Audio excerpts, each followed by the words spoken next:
আনন্দ জয়াদ্বৈত চন্দ্র জয় গৌর ভক্তবৃন্দ ভক্তগোষ্ঠী সহিত গৌরাঙ্গ জয় জয়।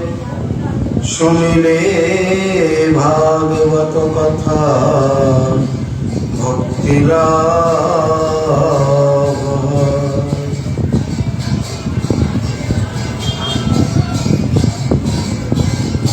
উদ্গায়তি নামরবিন্দলোচনাম ব্রজাঙ্গনানাং দিবমস্পৃশধ্বনি দধ্রশ্চ নির্মন্থন শব্দমিশ্রিত নিরস্যতে येन দিশামঙ্গলম।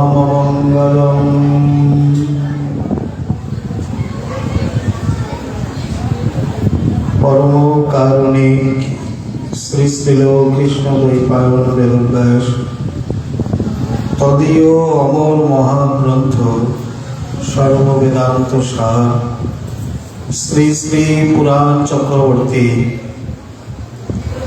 শ্রীমদ্ ভাগবত মহাপুরাণে দশম স্কন্ধে 46তম অধ্যায়ে 46 সংখ্যক শ্লোকে বিশ্রম্ভ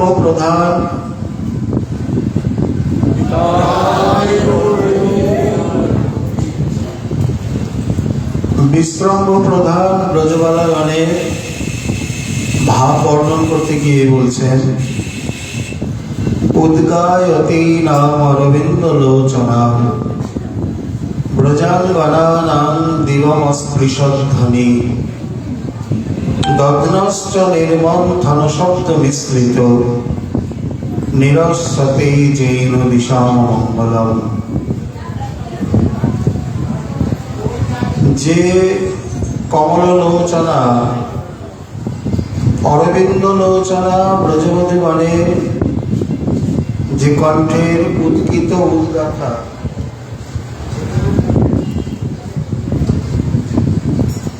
ব্রজাঙ্গনানাং দিবমস্পৃশধ্বনি, তাদের কণ্ঠের সেই ধ্বনি দিবম মানে ঊর্ধ্বলোককে স্বর্গলোককে পর্যন্ত স্পর্শ করে চলেছে। সেই সঙ্গে দধ্নশ্চ নির্মন্থন শব্দ মিশ্রিত, তার সঙ্গে মিলিত হয়েছে দধিমন্থনের শব্দ। নিরস্যতে येन দিশামঙ্গলম, যাদের সেই কণ্ঠের উদ্গীত উদ্গাথা 10 দিকের অমঙ্গলকে নাশ করে চলেছে। এই শ্লোকটিতে একাধারে যেমন ব্রজবালাগণের ভাব বর্ণিত হয়েছে, কৃষ্ণ বিরহ মানে ব্রজের সেই কৃষ্ণ বিরহের চিত্রটি ফুটে উঠেছে এবং তার মধ্যে এই ছলেতে এই মাথুর বিরহে বা মহাভাব ছলেতে বিশেষ করে ভক্তের শ্রবণ কীর্তন বা এই ভক্তি ধর্ম যে কতখানি বৈজ্ঞানিক তাও সুপ্রতিষ্ঠিত হয়েছে। এখানে শ্রী উদ্ধব মহাশয় নন্দবাবার সঙ্গে কথা বলতে বলতে সারাটা রাত্রি প্রায় অতিবাহিত হলো। যখন তিনি দেখলেন যে তার সঙ্গে মানে তাকে সান্ত্বনা দেওয়া আমি কেন আমার মতো কোটি কোটি উদ্ধব হলেও সম্ভবপর নয়, স্বয়ং নন্দনন্দনের পক্ষেও সম্ভব কিনা সন্দেহ, তখন তিনি সেই স্থান থেকে উঠে যাওয়ার চেষ্টা করতে লাগলেন। কিন্তু একজনের সঙ্গে কথা বলতে বসে, বিশেষ করে যিনি যার একান্ত প্রিয় ভৃত্য তিনি, তাহারই পিতা সম্পূর্ণ ব্রজমণ্ডলের রাজা, তার সঙ্গে কথা বলতে বলতে হঠাৎ করে কি করে উঠে যায়। একটা ভদ্রতা, শালীনতা, মর্যাদা সবকিছুই তো রয়েছে। বুদ্ধ মহাশয় বসে বসে ভাবছেন, অমল প্রেমের বিমল মূরতি জয়তি নন্দ ভূপ। বাস্তবিক আমি এর আগে কোনোদিন দেখিনি। আমার মনে একটা সুপ্ত অভিমান ছিল যে ব্রজের ভগবানকে সান্ত্বনা দিতে আর কি বা লাগে। প্রেমের সূর্য প্রভু দেখি নাই, সম্মুখ দেখি আজ প্রেম বৎসলা যশোদা জননী বৎসল গোপরাজ। তিনি যেমন বিস্ময়ে অভিভূত, গৌরবে সংকোচে, সেই সঙ্গে শ্রী নন্দবাবার দিকে তাকিয়ে তার মুখটাও কিছুটা হলেও বিদীর্ণ হয়েছিল। বাস্তবিক অনেকেই আছে, অনেকে জানা, আমার তো কেবল তুমি, আমার তো আর কেউ নেই। তিনি ভাবছেন আমার সবার তো কত কিছু রয়েছে, কত জন রয়েছে, যাক সেখানে গিয়েও তো মাতা পিতাকে পেয়েছে। কিন্তু প্রকৃতপক্ষে এই দম্পতির তো আর কেউ নেই, একজনই মাত্র, সবেধন নীলমণি আমরা বলি যাকে, সত্যি মা যশোদা নয়নের মণি। আজ তাকে ছেড়ে চলে গেছে। এবার তার প্রতি যে প্রবল বিরহ, যে গভীর অনুভূতি, অনুরাগ, আসক্তি, যাকে আমরা ভক্তি বলি বা ভালোবাসাই বলি, তার লবলেশ করাও তো কোনোদিন আমার মধ্যে হবে কিনা সন্দেহ, হওয়া দূরে থাক, তার অনুভূতির পথে আসবে কিনা সন্দেহ। অতএব সান্ত্বনা দিতে দিতে তিনি যখন আর কোনো ভাষা আর কিছুই পেলেন না, কারণ উদ্ধবের তুনিরে যতগুলো বাণ ছিল তার মধ্যে কৃষ্ণের ভগবত্তা স্থাপন হচ্ছে শ্রেষ্ঠ বাণ। কারণ কাউকে যদি ভগবত জ্ঞানে ঐশ্বর্য মাধুর্যের খুব সুন্দর সংজ্ঞা করেছেন, যদ্যপি শ্রীপ্রভু বলছেন ভগবান স্থাবত ঐশ্বর্য মাধুর্য তত্ত্ব বিশেষ। ভগবান কে বা কি? এক কথায় বলুন, ভগবান হচ্ছেন ঐশ্বর্য মাধুর্য তত্ত্ব বিশেষ। তার মধ্যে ঐশ্বর্য কি না, যা হৃদয় মন নেত্র বিস্ফারী, যা হৃদয় মন নেত্র বুদ্ধি বিবেচনাকে বিস্ফারিত করে, মানে হা করে তাকিয়ে থাকতে হবে, চোখ বড় হয়ে যাবে। এক কথায় তাই হলো ঐশ্বর্য। ঈশ্বর ধাতু ঐশ্বর্যে, তার উত্তরে পরপ্রত্যয় করলে হয় ঈশ্বর। ঈশ্বরের ভাবই হচ্ছে ঐশ্বর্য, বিশাল বিভু পরব্রহ্ম অখণ্ড। আর মাধুর্য, মাধুর্য হলো হৃদয় বিস্ফারী নয়, হৃদয় গ্রাহী, যাতে মন বুদ্ধি হৃদয় বিবেচনা আনন্দ রসে নিমজ্জিত হয়ে যায়, এক অপার্থিব অনুভূতিতে বা সংবেদনায় এই প্রকার ভরপুর হয়ে ওঠে, তাকে বলা হয় মাধুর্য। ঐশ্বর্য সাধারণত গ্রহণ করে বুদ্ধি, আর মাধুর্য গ্রহণ করে হৃদয়। এই জন্যে মাধুর্যের আস্বাদন হৃদয় দিয়ে হয়ে থাকে, আর ঐশ্বর্যের বিচার বা গ্রহণ বুদ্ধি দিয়ে হয়ে থাকে। যেখানে বুদ্ধি যেখানে কর্তা, বুদ্ধির যেখানে ভূমিকা, সেইখানে প্রায় করে আস্বাদন নেই, চুলচেরা বিচার আছে কিন্তু আস্বাদন নেই। আর যেখানে হৃদয় মনের ক্ষেত্র বা ভূমিকা, সেখানে অত বিচার না থাকলেও আস্বাদন আছে। একটু পরে এই চিত্র পরিষ্কার হবে। উদ্ধব মহাশয় তাড়াতাড়ি একটু এদিক ওদিক তাকালেন, যেমনই দেখছেন রাত্রি শেষের পথে, তখনই তিনি ব্রাহ্ম মুহূর্তে বা ব্রাহ্ম কৃত্য করার ছলে নন্দবার কাছ থেকে বিদায় নিলেন, বাড়ি উঠে যেতে চাইলেন। শাস্ত্র মতে আকাশে নক্ষত্র বা তারা থাকতে থাকতে যে আহ্নিক কৃত্য, সেটি হলো উত্তম আহ্নিক কৃত্য। তারা মিটে গেলে, মানে সূর্যোদয় হয়নি কিন্তু তারা দেখা যাচ্ছে না, সেটি হলো মধ্যম আহ্নিক কৃত্য। আর তারা একেবারে মুছে গিয়ে সূর্যোদয় হয়ে গেলে সেটি হচ্ছে অধম আহ্নিক কৃত্য। তিনি একান্ত প্রিয় ভক্ত তিনি তো শাস্ত্রকে অন্যথা করতে পারেন না। স্ত্রী নন্দবাবাকে ইশারায় মানে আঙ্গিক কীর্তন ছাড়ে তিনি উঠে এলেন। সর্বাঙ্গে কৃষ্ণপ্রসাদী মাল্য, আজ গলায় রয়েছে বৈজয়ন্তী মালা, শ্রীকৃষ্ণের অতি প্রিয় মালা। 3 প্রকারের মালা, তার মধ্যে বনমালা, বৈজয়ন্তী মালা আর গুঞ্জামালা। বিশেষ করে গুঞ্জামালা আর বৈজয়ন্তী মালা তার খুব প্রিয়। বৈজয়ন্তী মালা কাকে বলে? শ্বেতৈ রক্তে তথা পীতৈ হরিতৈ নীলবর্ণকৈ পুষ্পৈরেভি সুগন্ধশ্চ বৈজয়ন্তাঞ্চস্তি মালিকা। শ্বেতৈ রক্তৈ মানে সাদা লাল, তথা পীতৈ হলুদ, হরিতৈ নীলবর্ণকৈ সবুজ এবং নীল। বলে দাঁড়ান, সব রকমের ফুল দেখা যায়, 2 রকমের ফুল কিন্তু দেখা যায় না। কি কি?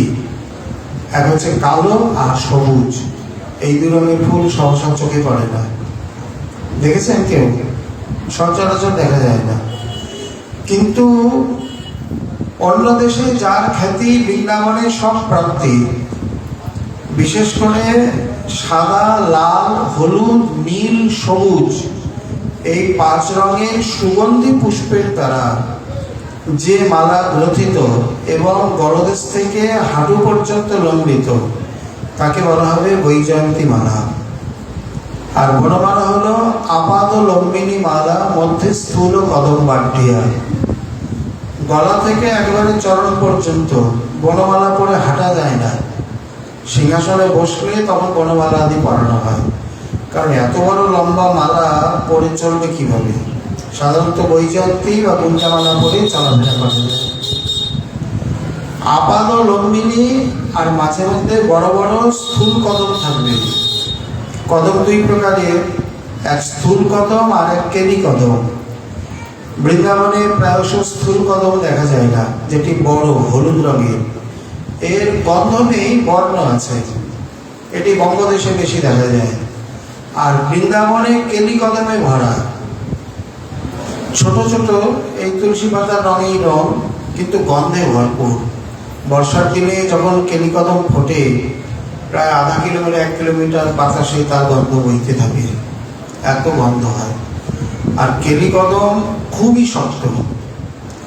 একটা সরু ডালেতে, এরকম সরু ডালেতে 2-3 জন আরামসে ঝুলতে পারবে, ভাঙবে না। এই জন্যই মনে হয় কদম বৃক্ষেতে ঝুলন লীলা হয়।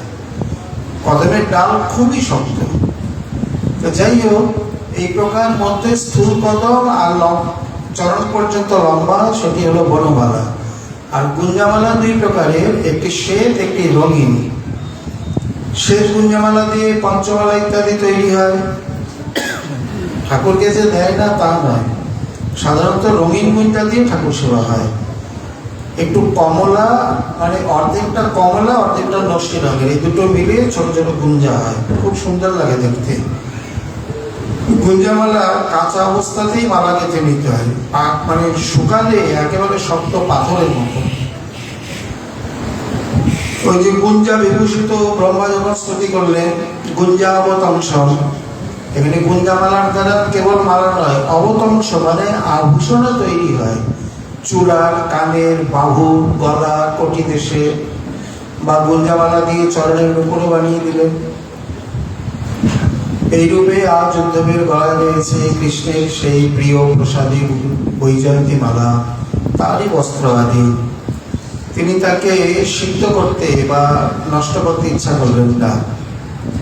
করলেন কি, যমুনার ঘাটে তীরে রেখে সংরক্ষণ করে তারপর যমুনাতে অবগাহন করলেন।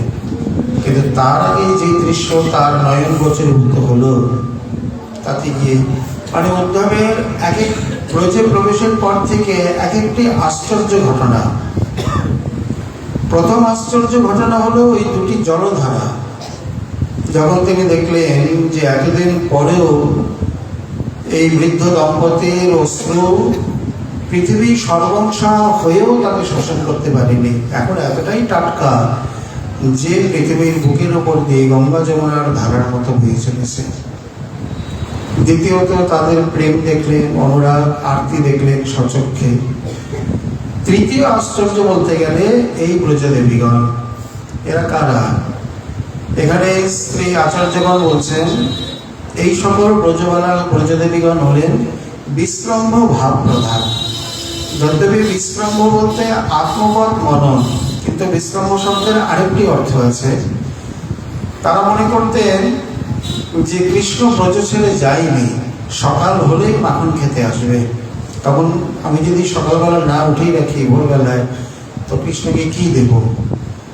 এই জন্যে প্রতিদিনই, কারণ সকাল সকাল দধি মন্থনে মাখন ওঠে ভালো, বাল্যকালে ভজন করো, বৃদ্ধ হলেই গেল।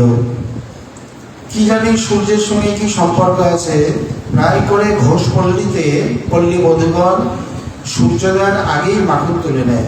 সূর্যোদয়ের পরে যে তোলে না তা নয়, অনেকে তোলে কার্যবশত, কিন্তু প্রায়শ যাদের মাখনে মানে আহির জাতি, মাখনের ব্যবসা বা এগুলোই তাদের জীবিকা, তারা সূর্যোদয়ের আগেই তুলে নেয়। তাতে গিয়ে যেমন মাখনটা একটু বেশিও হয় আর গুণবত্তাতেও অধিক হয়। সূর্যোদয়ের পর সেটি থাকে না। এছাড়াও নন্দবাবার আবার কিছু আদেশ ছিল। পল্লী বধূদের মানে ঘোষ পল্লীতে নিজে কত তুলবে, আর তারা তুলে রাজবাড়িতে জমা দিতেন, মানে দিয়ে যেতেন, সেখান থেকে তারা কিছু অর্থ দিতেন, এগুলো আবার মথুরায় যেত। কারণ এটাই তো তাদের জীবিকা, এই জন্য তাদেরকে মাখন তুলতে হতো। এই শ্লোকেতে গিয়ে বলছেন উদ্গায়তীনাম অরবিন্দ লোচনা। ব্রজের একটি একটা বিশেষ বৈশিষ্ট্য, এটা তো পরিক্রমা ভালো করে খেয়াল করবেন। ব্রজবাসীরা যখন বের হয় তখন তারা মুখ বন্ধ করে নয়, বিবিধ প্রকারের লোকগীতি, গান, ব্রজ বিষয়ক এই সমস্ত গান গেয়ে গেয়ে, তা নাহলে ধ্বনি, তা নাহলে কীর্তন ইত্যাদি করে করে যায়। যেমন বাবাজি, বাঙালি ইত্যাদি তারা মন্দিরে গেলে শান্তভাবে দণ্ডবত প্রণাম করে। ব্রজবাসী মন্দিরে ঢুকলে মন্দির একেবারে কাঁপিয়ে দেবে, জয় হো টেরে টান বালে কি, একেবারে মন্দির কেঁপে উঠবে। এইভাবে যেমন আমরা দক্ষযজ্ঞে দেখি, দেবতারা যখন বিমানে করে দক্ষযজ্ঞে যাচ্ছে, তারাও গান গেয়ে গেয়ে যাচ্ছে সত্যি তাদেরকে দেখলে। এটি এই দিককার একটা বৈশিষ্ট্য। তারাও যখন দধি মন্থন করছে, মানে মা যশোদাও তো করেছেন, জানি জানি হগিতানি তদ্বালো চরিতানি চ দধি নির্মন্থনে কালে স্মরন্তি তান্নে গায়ত। কৃষ্ণের যত বাল্য চরিত্র মা মন্থন করছেন আর গান করছেন, ওই জন্যই তো কৃষ্ণ সেদিন জেগে গেছিল। কারণ ঠাকুরকে শয়ন দিয়ে ঠাকুরের সামনে যদি পাঠ কীর্তন ইত্যাদি করা হয়, ঠাকুর ধর্ম সংকটে পড়ে যায়। কি বিশ্রাম করবো না আমার কথা শুনবো? ওই দিন যদি মা গানটা না গাইতো, তাহলে কিন্তু কানে আরো কিছুক্ষণ ঘুমাতো এবং মা মাখনটা তুলে নিতে পারতো। কিন্তু মা তো খেয়াল করেনি, বা মা আবেশে, কারণ যারা ঐকান্তিক ভক্ত তারা তার পৃষ্ঠের নাম গুণগান স্মরণ বা কীর্তন না করে ক্ষণকালও থাকতে পারে না। কিছু না কিছু করবেই, মনে হোক মুখে হোক যেভাবেই হোক। কারণ ধৌতাত্মা পুরুষ কৃষ্ণ পাদমূলক নমঞ্চতি, এটি শুদ্ধ ভক্তের অন্যতম বিশেষ লক্ষণ। যারা বিশুদ্ধাত্মা, যারা যথার্থ ভগবত ভক্ত, তারা ক্ষণকালের জন্যে তার ইষ্টের চরণ মানে পাদমূল, তার স্মৃতি কখনো বিলুপ্ত করতে পারেন না, বিলুপ্ত হতে পারেন না। সদা সর্বদা অখণ্ডত অমৃত ধারাবাহিক কোনো না কোনোভাবে চলছেই। চারিদণ্ড শ্রুতি থাকে, স্বপ্নে রাধাকৃষ্ণ দেখে, এক তিল ব্যর্থ নাই যায়, অব্যর্থ কালত্ব। এইভাবে মা যশোদাও গান করেছে, যার জন্য গোপাল তাড়াতাড়ি জেগে গেছে। আবার এদিকে ব্রজবালাগণ উদ্গায়তীনাম অরবিন্দ লোচনাম, তারা সব পদ্মলোচনা। পদ্মলোচনা মানে কি? কমল কলিকার মতো আয়ত নয়ন যাদের, মানে কমল কলিকা যেমন সুন্দর স্থূল হয়ে আবার সরু হয়ে আসছে, তেমনি মধ্যভাগটা স্থূল আর শেষ প্রান্তটা সংকীর্ণ হয়ে, সামনে থেকে দাঁড়িয়ে দেখলে মনে হবে নেত্র দুটো কানকে স্পর্শ করছে, তাকে বলে আকর্ণ বিস্তৃত নয়ন। এই হচ্ছে কবির বর্ণনা। আকর্ণ মানে কর্ণ পর্যন্ত বিস্তৃত নয়ন যার, তিনি হচ্ছেন আকর্ণ বিস্তৃত নয়ন। স্ত্রীলিঙ্গে আকর্ণ বিস্তৃত নয়না। আজ তারা কবিরা সুন্দরী বলে, সুন্দরী মানে শ্রেষ্ঠতম সুন্দরী। জগতে তাদের থেকে সুন্দর আর কে আছে? যেমন শরীরে তেমনি মনে তেমনি সেবাতে, সব দিক দিয়ে। কারণ দেবভূত বা দেবতাং যজে, দেবতা না হয়ে দেবতার সেবা করা যায় না। মানে দেবতার মতো সুন্দর হয়েই দেবতার সেবা করবে। আর ব্রজাঙ্গনারা অস্পৃশ্য জীবন অস্পৃশ্য ধ্বনি। ভোরবেলায় তো মানে শেষ রাত্রে কেউ নেই, কোনো জনমানব নেই, সংকোচ নেই, নিঃসংকোচে গান করছেন। যাদের কণ্ঠের সেই উদ্গীত উদ্গাথা একেবারে ঊর্ধ্বলোককে পর্যন্ত স্পর্শ করছে। দগ্ধশ্চ নির্মল ধনশব্দ মিশ্রিত। হাতে রয়েছে কঙ্কন, কোটিতে রয়েছে কিঙ্কিনি, চরণে নূপুর। চরণে নূপুর অত বাজে না, কিন্তু হাত এবং কোমর তো দুলছে যদি মন্থন করতে গেলে যা হয়। আর মন্থন দণ্ডের ঘর ঘর শব্দ। এই তিনে মিলে নিরস্বতে যেন দিশাম মঙ্গলম। আর একটা ছবি, সুন্দর মণিপ্রদীপ জেলে বারান্দায় বসে যদি মন্থন করছেন। প্রদীপের আলোর ধর্মই হলো একদিকে যদি আলো থাকে অপরদিকে তার ছায়া, মানে দেওয়ালের গায়ে লম্বা করে সেই ছায়া পড়েছে, ছায়াও এইভাবে দুলছে। উদ্ধব মহাশয় নির্নিমেষ শয়নে দূর থেকে দেখলেন। আমরা পরে আসি, আগে এই অংশ আস্বাদন করিনি। দিশা অমঙ্গলম, 10 দিকের অমঙ্গল নাশ করে কে? ভক্তের কীর্তন। এখানে চৈতন্য ভাগবত এবং চৈতন্য ভাগবত দুই অমর গ্রন্থের প্রমাণে আমরা পাই। শ্রী বৃন্দাবন দাস ঠাকুর বলেছেন, ভক্ত যখন, যেমন মহাপ্রভুই দেখিয়ে গেছেন, বাহুতুলি হরি বলি প্রেম দৃষ্টে চায়, করিয়া কলমসনাশ প্রেমেতে ভাষায়। মহাপ্রভুর এই যে আজানুলম্বিত বাহুর উত্তোলন, ভক্ত যখন বাহু তুলে নৃত্যগীত করে, তার বাহুর উত্তোলনে স্বর্গ আদি মানে ঊর্ধ্বলোক আদি, আমরা তো ভূলোকে, তারপর ভোগ সর্জন মহ তপসত্ব ইত্যাদি ঊর্ধ্বলোকের অশুভ অমঙ্গল আদি নাশ করে থাকে। আর তিনি যখন পদভরে নৃত্য করেন, তার সেই উদ্দণ্ড নর্তনে কীর্তনে অধস্তলে যে অতল বিতল সুতল তলতল মহিতল রসাতল পাতাল ইত্যাদি করে এই শব্দপুরী শব্দলোকের অমঙ্গলাদি নাশ করে থাকে। বর্তমানে আধুনিক বিজ্ঞানে এটা এখনো প্রমাণিত হয়নি বা আমরা পাই না, কিন্তু হয়ে যাবে একদিন। কি করে হাত তুললে ওপরের অমঙ্গল নাশ হয়ে যায়, আর কি করে পদভরে নৃত্য করলে পাতালাদি লোকের অমঙ্গল নাশ হয়, এখন আমাদের বুদ্ধির অতীত। আমরা কেবল মহাজন বাণীতে মেনে নিচ্ছি এটিকে। প্রকৃতপক্ষে সেই বৈজ্ঞানিক সূক্ষ্ম বিচারধারা এখন আমাদের কাছে আসেনি। যদি বলে কীর্তন, বলে হ্যাঁ কীর্তনটা অনেকটা বৈজ্ঞানিক, মানে আমাদের সামনে প্রমাণিত। কিভাবে? যেমন সৎসঙ্গের কথা বলা হয়, যখন কেউ প্রকৃতই নিজে কোনো সৎ চিন্তা করে, অনেক বিস্তৃতি দরকার নেই, আমাদের যতটুকু দরকার ততটুকু আমরা নিয়ে নিই। প্রকৃত সৎসঙ্গ একজন ভক্তের তার নিজের সঙ্গেই হয়, আর প্রকৃত অসৎসঙ্গ একজন ব্যক্তির তার নিজের সঙ্গেই হয়। বাইরের লোকজন এখানে কেউ নেই, গৌণ সেটি মুখ্য তার নিজের সঙ্গে সৎসঙ্গ অসৎসঙ্গ। বলে এটি আবার কেমন কথা? বলে বিচার করে নিন। আমি যখন কোনো সৎ চিন্তা করছি, ভগবত রূপ ধ্যান মানে গুণগান নাম ইত্যাদি, বা জগতের উপকার অন্য কোনো সদবস্তু, ততক্ষণ আমার নিজের সঙ্গে আমার সৎসঙ্গ চলছে এবং এই সব চিন্তাধারা অনুপরমাণু কণা সব বাতাসে প্রবাহিত হয়ে চলেছে, যাকে আমরা বায়বীয় পরিমণ্ডল বলি। এগুলি বাতাসের প্রবাহে ধীরে ধীরে ধীরে ধীরে চারিদিকে বিস্তৃত হবে এবং এই পরিমণ্ডলের মধ্যে যে কোনো ব্যক্তি এসে পড়লে তখন ওই সৎচিন্তনীয় পারমাণবিক কণায় বা অনুপরমাণুর মধ্যে তার চিত্তে বা মস্তিষ্কে সৎ চিন্তা জাগ্রত হতে বাধ্য, মানে তার মনের মধ্যে ভালো চিন্তাধারা আপনা আপনি জেগে উঠবে। এটি বৈজ্ঞানিক এবং বিজ্ঞান প্রমাণিত। আর আমি যদি অসৎ চিন্তা করি, অসৎ বস্তু, হিংসা, দেশ, কুটিনাটি, ঈর্ষা, মাৎসর্য, ভোগ্য বিষয় ইত্যাদি, ততক্ষণ আমার নিজের সঙ্গে নিজের অসৎসঙ্গ চলছে। প্রায় করে আমরা সৎসঙ্গের মহিমা পাই না কেন? 1 ঘন্টা সৎসঙ্গ করে 2 ঘন্টায় পরে চৌতলায় বসে আড্ডা শুরু করলাম, হয়ে গেল 2 ঘন্টা অসৎসঙ্গ। 1 ঘন্টা সৎসঙ্গে 1 ঘন্টা অসৎসঙ্গে খেয়ে গেল, বাকি 1 ঘন্টা অসৎসঙ্গ আমার ঝোলায় রয়ে গেল। এই তো লাভের মধ্যে সেই ওই যর্কের কেনা তর্কের বিক্রি, লাভের মধ্যে হুকা।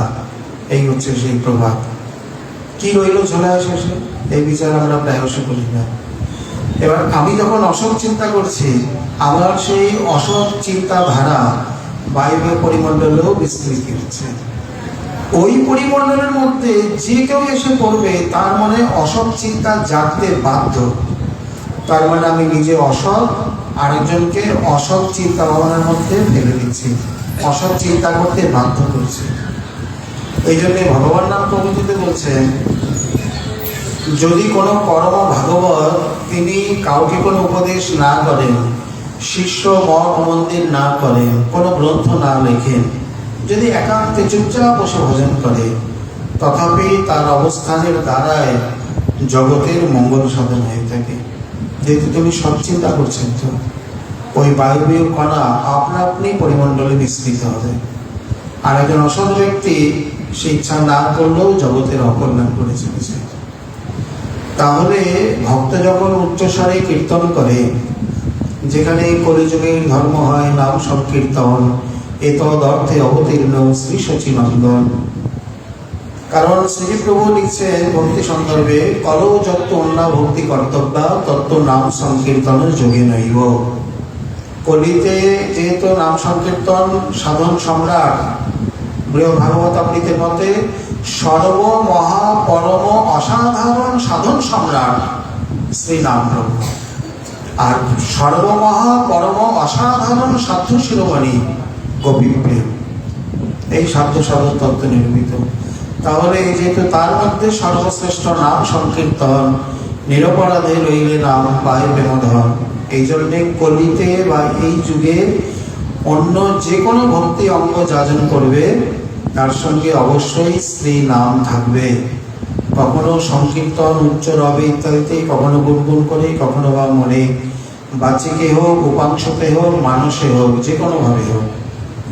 কারণ কখনো মনে করুন হয়তো ভোগরন্ধন কার্য আদি বা সবজি আমার ইত্যাদি হচ্ছে, জোর করে করলে সেখানে মুখে মিষ্টি বা থুতু ইত্যাদি বা কিছু চলে যেতে পারে, উচ্ছিষ্ট হয়ে যেতে পারে। সেখানে মুখ বন্ধ করে বা মুখে কাপড় দিয়ে এমনি মুখে গুনগুন করে বা মনে মনে, মানে যে কোনো অবস্থাতে কি পুষ্পচয়ন, কি ভোগরন্ধন, কি মালাগ্রন্থন, কি অর্চন ইত্যাদি কোনো না কোনো প্রার্থনা বা শ্রী নাম ইত্যাদি সবসময় চলবে। হাত মে কাম মুখ মে রাম, কিন্তু তুলসীদাসজির পরবর্তীকালের কথা। ভাগবত আগে দেখিয়ে গেছেন মা যশোদাকে দিয়ে, এই ব্রজবালাদেব দিয়ে। তারা নদী মন্থন করছে, অথচ উদ্গায়তেই নাম, তারা কৃষ্ণের গুণগান, নাম রূপ গুণ লীলা। এবার কে কোনটি করবে, যে যেভাবে যে যে রসের, কোনো বাধা নেই, নির্দিষ্ট নেই যে তোমাকে এইটাই করতে হবে, তোমার যেটা ভালো লাগে।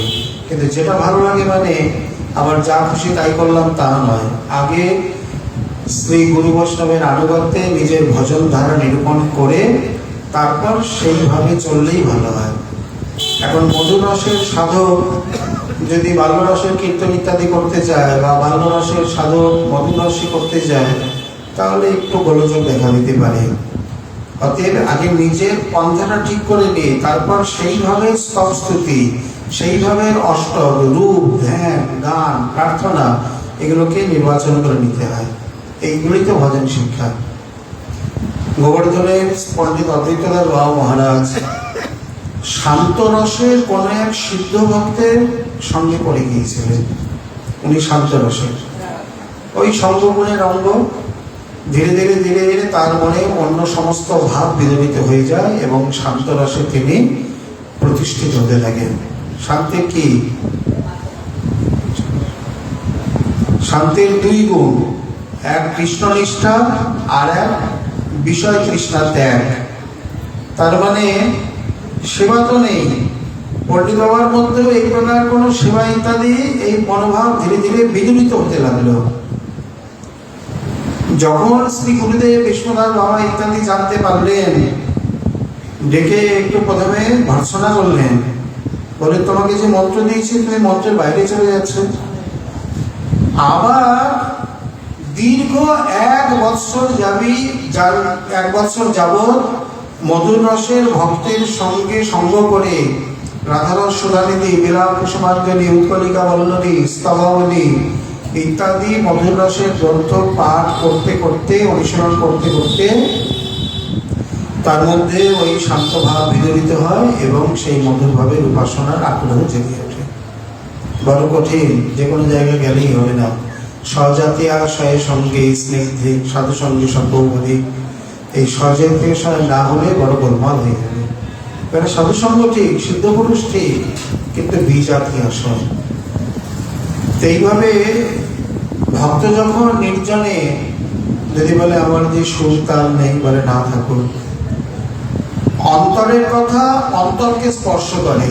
কোনো ভক্ত যখন অন্তর দিয়ে কোনো গান প্রার্থনা বা ইত্যাদি কিছু করে, তার মধ্যে না থাক সুর তাল লয় মূর্ছনা, কিছুই দরকার নেই, কিন্তু তথাপি সেটি এত হৃদয়গ্রাহী এবং হৃদয় স্পর্শী হয় যে বলবার কথা নেই। একান্তে নির্জনে কেউ গান করে দেখবেন, বা অনুরাগী ভক্তগণ অবশ্যই জানেন, মন এত ইষ্টেতে আসক্ত হয়, এত ভালো লাগে, মন শান্ত থাকে এবং ধীরে ধীরে ভগবান লীলা গুণ নাম ইত্যাদি স্ফুরণ হৃদয় জেগে ওঠে, যেগুলো বলে বোঝাবার কথা নয়। যিনি করেন তিনিই বুঝতে পারেন। একান্ত নির্জন হলে অনুভূতিটি খুব ভালো হয়। অন্যের সামনে অনেক সময় ব্যাঘাত হয়ে যায়, মানে তাকে কেউ টোকা দেবে না। এর প্রমাণ রাসে ভজাম্মি ঈশা মনোবৃত্তি বৃত্তই যথা দরিদ্র লব্ধ ধনেই বিনষ্টে। কবিরা, তোমরা যে আগে আগে গিয়েছিলে, তোমাদের পায়ে কোনো কাকড় লেগেছে, ব্যথা লেগেছে? বলেন না, বুঝতে পারিনি তো। ওই তো আমি তো আগে ঝাড়ু দিয়ে যাচ্ছিলাম। নিঠুর, দেখা দাও নি গেল তাহলে? বলে দেখা দিন অন্য একটা কারণে। কেউ কারোর জীবিকা নষ্ট করতে চায়, বলে তার মানে ভক্ত হা গোবিন্দ হা কৃষ্ণ বলে যে চোখের জল মানে অশ্রুপাত করে, ওটি আমার জীবাতু। বলে বা একজন দুঃখ ভোগ করে আর তুমি আনন্দ ভোগ করো? বলে না, আনন্দ নয়।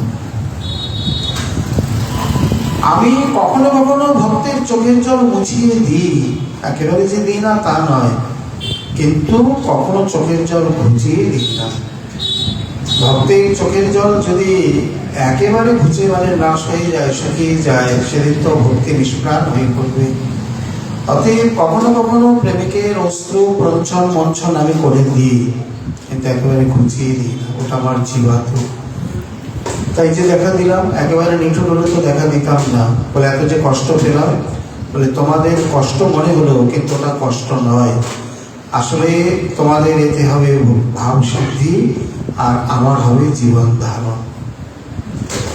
এই জন্যে নির্জনে ভক্ত যখন প্রেমেতে অনুরাগে আসক্তিতে গুনগুন করে, কোনো প্রার্থনা মুখস্থ না থাক, শুধু যদি নামই করে, তাতেতেই তিনি যত সন্তুষ্ট হন, তার সামনে সুন্দর ভোগ নিবেদনও তিনি তত সন্তুষ্ট হন না।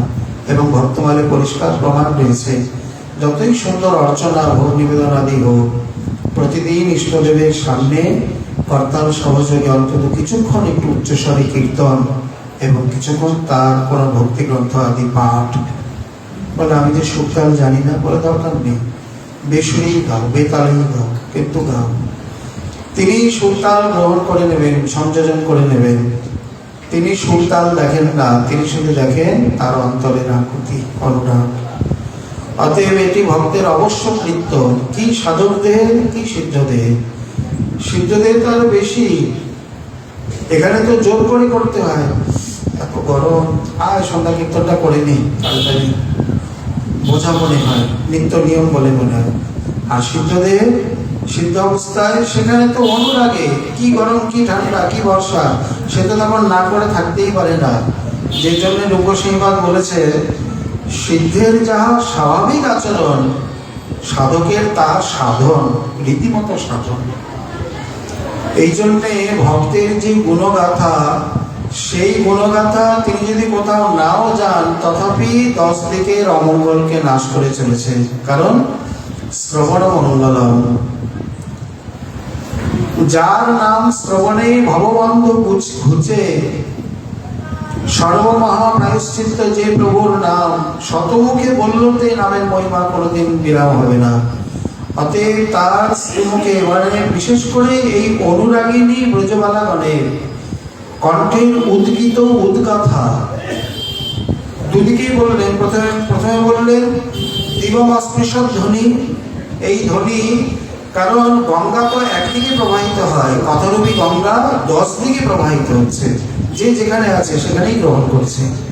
তেমনি ঊর্ধ্বেও যাচ্ছে, অধেও যাচ্ছে, আর 10 দিকে মানে অন্যান্য দিকে আরো যে যেখানে রয়েছে সকলেই লাভ করছে এবং সকলের অমঙ্গলকে নাশ করছে। উদ্ধব মহাশয় দূর থেকে দেখলেন প্রথমে, আশ্চর্য দৃশ্য তো জীবনে তো কোনোদিন দেখেনি, আমরাও তো কোনোদিন শুনিনি। যাদের প্রাণ সে চলে গেছে অথচ এখনো তা সেইভাবে সেই অনুরাগী সেই সেবাতে নত হয়ে গেছে। প্রথমে তাদেরকে দূর থেকে দেখলেন, তাদেরকে অনুভব করার চেষ্টা করলেন, তারা কি বলছে, কি গাইছে, কি করছে। তারপর অত্যন্ত সম্ভ্রমে দূর থেকে তাদের সাদর প্রণাম জানালেন।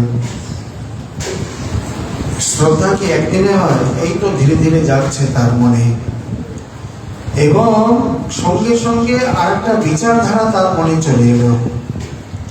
উনি যমুনার ঘাটে বসেছেন, আহ্নিক করছেন, কিন্তু মন্ত্রেতে তার মনোসংযোগ হচ্ছে না। মন্ত্রার্থ এবং মন্ত্র দেবতাকে চিন্তন করতে করতেই মন্ত্র স্মরণ বিধেয়, মন্ত্র ঠিক মতো করতেই পারছেন না। মন চঞ্চল, কিসের চঞ্চল? কে আকর্ষণ করছে? তাদের কণ্ঠের উদ্গীত কথা, মানে এতটাই আকর্ষক। মন্ত্র মানে কি? মননা ত্রায়তে ইতি মন্ত্র, যাকে মনন করলে পরিত্রাণ পাওয়া যায়। প্রায় করে 99 জন মন্ত্রের অর্থ বোঝে না বা জানে না। বলে আপনি বড় পণ্ডিত, বলে না, অপরাধ নেবেন না, মন্ত্র তো সংস্কৃত, তার ছন্দ, তার দেবতা, তার বিন্যাস, কারক বিভক্তি ইত্যাদি কে কজনে বোঝেন সন্দেহ আছে। হ্যাঁ, কৃষ্ণ মন্ত্র মানে কৃষ্ণই এই মন্ত্রের দেবতা, কিন্তু আক্ষরিক রূপে চৈতন্য চরিতামৃতে যা বলছেন যে 724 অক্ষর তার হয়, কামগায়ত্রী মন্ত্ররূপ হয় কৃষ্ণের স্বরূপ, সেখানে কোন অঙ্গে কোন অক্ষরটা বসে কিভাবে, দ্বিতীয় স্তম্ভে একটা কথা আছে, মন্ত্রমূর্তিম অমূর্তিকম, মন্ত্রমূর্তিম অমূর্তিকম। আমরা কৃষ্ণ বলতে কি বুঝি? দ্বিভুজ মুরলীধর, তাকে বাদ দিন, মন্ত্রগুলোকে বসিয়ে বসিয়ে একটা মূর্তি কল্পনা করুন, এটা হচ্ছে মন্ত্রমূর্তি। এগুলো এভাবে এমনি বলা যায় না, শ্রীগুরু সকাশে যৌক্তিক ইত্যাদি শিক্ষণীয়। তাহলে এই মন্ত্রার্থকে চিন্তা করেই মন্ত্র জপ করা উচিত। উদ্ধব মন্ত্রার্থের থেকেও বেশি কিছু আজ তার মনকে আকর্ষণ করছে। বলে কেন না, ব্রজবালারা যখন গান করছে, যদি আমরা এমনি চিন্তা করি বা উদ্ধব চিন্তা করে, তাহলে তিনি ইষ্টদেবকেই চিন্তা করবেন। আর যে গানগুলো কর্ণে আসছে সেখানে মন্ত্র দেবতা এবং সেই গীত মাধুর্য, তার পদাবলী, কি মাধুর্য পদাবলী, সমস্তগুলোই একসঙ্গে আস্বাদন হচ্ছে। উদ্ধব মহাশয় একটু বিরক্ত হচ্ছে, মনোসংযোগ করতে পারছেন না, সংযোগ করতে পারছেন না। উদ্ধবের যেটা হচ্ছে সেটা ঠিক না বেঠিক?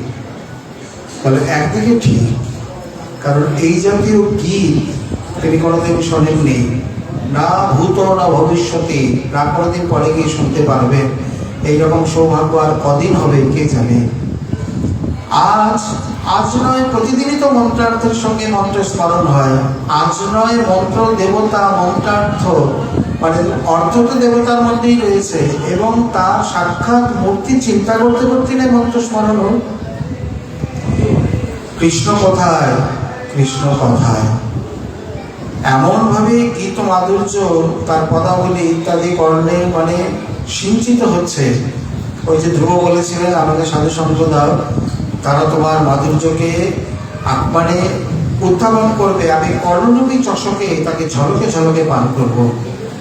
যদ্যপি বিরুদ্ধ অলঙ্কার, কানে কেউ পান করে না, কিন্তু আজ উদ্ধব মহাশয় কর্ণ চষকে ইচ্ছা করেও তিনি প্রতিরোধ করতে পারছেন না, তথাপি পান হয়েই যাচ্ছে। এবং ভাবছেন যে কৃষ্ণ বা কেমন, এই ব্রজেশ্বর মথুরানাথে বা কেমন, এই যে তাদের প্রীতি, তাদের আকুতি, তাদের অনুরাগ, যার মধ্যে না আছে বিন্দুমাত্র কোনো ছলা কলা বা কপটতা, কিছুই নেই, নিষ্কপট নিশ্চিদ্র প্রীতি। এই প্রীতি, এত প্রীতিকে ছেড়ে তিনি মথুরায় কি করে বসে আছেন, কি করে সেখানে দিনে যামিনী যাপন করছেন? উদ্ধবের মনে এক মস্ত বড় প্রশ্ন। বাস্তবে গ্রামের প্রীতির সঙ্গে আর শহরের প্রীতি, নগরের প্রীতির মধ্যে একটা মস্ত বড় পার্থক্য রয়েছে। গ্রামে আয়োজন এবং উপকরণের অভাব, কিন্তু অন্তরের অভাব নেই, অনুরাগের আকুতির অভাব নেই। শহরে আয়োজন এবং উপকরণের প্রাচুর্য রয়েছে যথেষ্ট। এগুলি মথুরাবাদী বা শহরে গেলে ভালো দোকান থেকে সুন্দর সোফা, ভালো এসি রুম, ভালো ভালো সিঙ্গারা, কচুরি, মিষ্টি, খোয়া, ঘেবার ইত্যাদি চলে আসবে। পয়সা আছে, জিনিসও পাওয়া যায়। ব্রজে গ্রামে গেলে সামান্য কিছু বনফুল, হয়তো বর্ণদ্রব্য, কিছু ফলমূল, বা ঘরে হয়তো হাতে তৈরি দুটো লাড্ডু নাড়ু, কিন্তু তার মধ্যে যে প্রীতি মাখানো রয়েছে, যে আন্তরিকতা রয়েছে, এটি অন্যত্র নেই। এটি নগরে বা শহরে পাওয়া যায়। শহরে কলেজে গিয়ে দুচাবে, কেমন আছেন, কবে এসছেন, কি খবর, ভালো তো, ভালো। আপনি তাহলে বসুন, আমি একটু আসছি, মনে ওনার কাজে বেরিয়ে গেল। গ্রামের লোকেরা কল্পনা করতে পারি না। আমরা কথা প্রসঙ্গে বলি এসছিলাম মনে, এই যে জগন্নাথের বিদুর ভোগ, খুদ ভোগ, মানে খুদকে ভাজলে যা হয়, খুদ তো সবাই জানেন, চালের কণা, ভাঙা চাল। জগন্নাথের এত রাজভোগের মধ্যেও বিদুর ভোগ বলে একটা ভোগ লাগে, ওটা আমরা পেয়েছি কোনোখানকার মায়ের কৃপায়। মানে খুদ কণা ভাজা, কিচ্ছু না তার মধ্যে, সামান্য একটু লবণ ছেটানো, কোনো গুড়, চিনি টিনি বা লাড্ডু কিছুই নয়। কিন্তু ওই বিদুর ভোগের মধ্যে যে প্রীতি রয়েছে, তিনি তো পরিষ্কার বললেন, কাকা নামি কলা খায়, নামি কলার খোসা খায়। এতক্ষণ পর্যন্ত কাকিমার অন্তরের যে প্রীতি কলার খোসার মাধ্যমে আসছিল, আপনি বলে দেওয়াতে এখন কলার খোসা ফেলে কলা দিচ্ছে ঠিকই, কিন্তু সেই প্রীতি, সেই আস্বাদন আমার আর আসছে না। ভাবগ্রাহী জনার্দন নত বস্তুগ্রাহী, তিনি কোনো বস্তু গ্রহণ করেন না, তিনি ভাব গ্রহণ করেন। যে বস্তুর মাধ্যমে যায়, যে হৃদয় ভাবের মাধ্যমে যায়, তাকেই তিনি গ্রহণ করেন। আমরা মনে করি তিনি বস্তুটা গ্রহণ করলেন, আসলে তা নয়। ন অজিঘস্য অপিপাস, তার ক্ষুধা পিপাসাই নেই তো তিনি গ্রহণ করবেন কি? উদ্ধব ভাবছেন ব্রজের এই যে নিশ্চল, নিশ্ছিদ্র, নিষ্কপট প্রীতি, কি করে তিনি ছেড়ে পড়ে আছেন। এইখানে ব্রজবাসীদের সকলের মিলিত যে কষ্ট, কারণ প্রত্যেকের পৃথক পৃথক আশ্রয় অবলম্বন, আর এদের সকলের মিলিত এক বিষয় আলম্বন ব্রজরাজ। তাহলে এখানে তার অভিব্যক্তি সেই রূপে দেখানো হয়নি, কিন্তু তিনি মথুরায় বা যেখানেই থাকুন না কেন, যদি বলা যায় যে নির্মল প্রীতি, শাস্ত্রতে এইরকমই বলে যে নিশ্চিদ্র নিষ্কপট প্রীতি, সে পৃথিবীর যে প্রান্তে থাক, তার হৃদয়ে আলোড়ন সৃষ্টি করে। তাহলে মথুরায় বসে আর ব্রজকুল চন্দ্রমা মথুরার গগনে কি উদিত, সেখানে কি সেই আলোড়ন তোলে না? ভক্তবৃন্দ কি বলে? অবশ্যই তোলে। এখানে তো সবাই মিলে, কারণ প্রত্যেকের ভাব আলাদা, আর সব ভাব মিলে সেখানে একজনে, তাহলে ওনার কতখানি আলোড়ন, কতখানি উদ্বেলিত হচ্ছে আমরা কল্পনা করতে পারবো না। উনি কেবল সেই বিশাল বিরহ সিন্ধুকে নিজের মধ্যে দমন করে রাজকার্য আদি কর্তব্য দায়িত্ব করে চলেছেন। আসলে বিরহ কখন বেশি ব্যথা দেয়, কখন বেশি জ্বালা দেয়? যখন বিরহী একা হয়। যেমন মহাপ্রভু বলছেন, দিনে প্রভু নানা কার্যে হয় অন্নমানা, রাত্রি হইলে বাড়ি প্রভুর বিরহ যন্ত্রণা। কারণ তখন একা। মথুরানাথ যখন এই প্রকার তিনি তার প্রকোষ্ঠের দিকে, যমুনার দিকে তাকিয়ে থাকেন বা নিজে একাকী মনে করেন, কখনো তো তিনি একা হন, তখন তাকে এই প্রকার এই বিরহ যন্ত্রণা কতখানি কুড়ে কুড়ে খায়। একমাত্র যদি তার সঙ্গে হৃদয় মিলিয়ে, অন্তর মিলিয়ে কেউ দেখতে পারত, তাহলে তিনি কিঞ্চিততম হলেও উপলব্ধি করতে পারতেন। আমরা কেবল ওই বাক্যে অনুমানই করে দেবো, আর কিছু পারব না। অতএব এখানে শ্রী উদ্ধব মহাশয় বিচার করছেন যে এত নিষ্কপট নিশ্চিদ্র প্রীতি তাকে পরিত্যাগ করে তিনি কি করে পড়ে আছেন।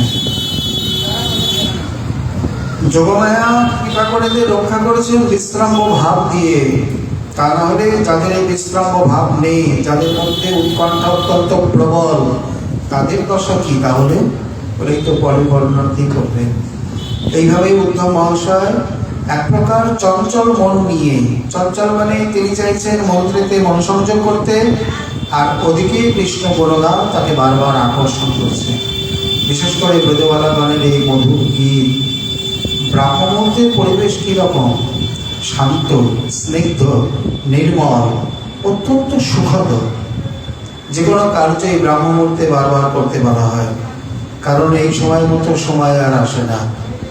অতএব সেই সুন্দর শান্ত নির্মল পরিবেশে একে তো যমুনার কুলুকুলু নাদ, তার মধ্যে মলয় মৃদু মৃদু মন্দ মদন মলয় পবন, আর সেই সঙ্গে তার কণ্ঠের উদ্গীত উদ্গামী। তথাপি যা হোক, কিছু তো বলা হলো, আমি তো কি বলতে পারবো।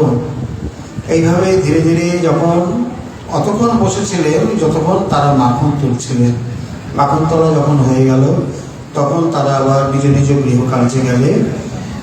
উদ্ধব মহাশয়ও তিনি যমুনার ঘাট থেকে উত্থিত হলেন। বসেছেন রাত্রি থাকতে, মানে তখনও চারিদিকে অন্ধকার। আর উঠলেন যখন, চারিদিকে ভালো করে খেয়াল করলেন। বালানুন তার কিরণ জালেতে, তার ময়ূর জালে, কিংসুক জালে চারিদিকে আলোকিত করে তুলেছে, মানে প্রভাতকাল, প্রাতকাল। ধীরে ধীরে তিনি আবার নন্দভবনে ফিরে এলেন। এসে দেখছেন ততক্ষণের মধ্যে এদিকে কিছু ব্রজবালা, ব্রজগোপ ইত্যাদি সখা বা অল্প বয়স্ক, এক কথায় আবার বৃদ্ধ বনিতা বেশ কিছু নন্দভবনে জড়ো হয়ে গেছে। কেন? এই বিশাল স্বর্ণরথ দিকে সাতকম্ভম, এই প্রকার এত বড় সোনার রথ। আমাদের গোকুলে তো বহু শকট, গরুর গাড়ি, এত বড় রথ আমরা কোনোদিন দেখিনি। আর উদ্ধব গতকাল সন্ধ্যায় এসছেন, এই কথাও মোটামুটি লোকমুখে প্রচারিত হয়ে গেছে। উদ্ধব মহাশয় দেখেই প্রথমে ভয় পেলেন। ভয় কেন? উনি মোটামুটি ব্রজের ভাব চিত্র বুঝে গেছেন। এরা এতজন একসঙ্গে, না জানে কি প্রশ্ন করে, না জানে কি বলে, না জানে কি হয়। তিনি ধীরে ধীরে ধীরে ধীরে মানে ধীর পদক্ষেপে আর নন্দভবনে এসে উপস্থিত হলেন। প্রথমেই সখারা তাকে শুরু করলেন, সখা দিয়ে। এইভাবে সখারা যেভাবে তাকে প্রশ্ন করবেন বা যেভাবে তার সঙ্গে কথোপকথন হবে, শ্রীমান মহাপ্রভুর কৃপা হলে আবার আমরা আগামীকাল সেই বিশ্বাস সাথে আশা রাখি। আজকে আমাদের শ্রী শ্রী উদ্ধব সন্দেশ কথা এখানে বিশ্রাম করি। নিতাই গৌর হরি রাধে।